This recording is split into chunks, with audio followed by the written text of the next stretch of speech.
Jantar Mantar is now completely empty. All the protesters have been removed by security forces and police forces. In fact, the stage where Mr. Sonam Wangchuk was staging a hunger strike has also been completely destroyed by the police forces. This Jantar Mantar has been completely jam-packed for the past 1 month or so, ever since the Cockroach Janata Party's protest began.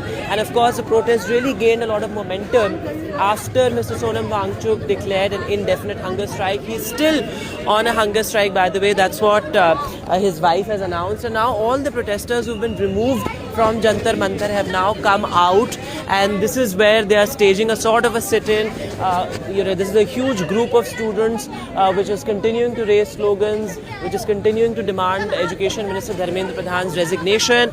So their spirits are still high, but now as far as central Delhi is concerned, the situation seems to be normal, given the fact that what we witnessed today was completely unprecedented.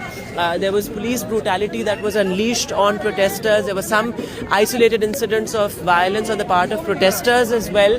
But now the situation, normalcy has been restored, but peaceful protests here continue. And Jantar Mantar, which has been an epicenter of this massive protest, this has really been a tipping point as far as the youth movement in India is concerned. That Jantar Mantar is now completely empty. All the protesters have been removed.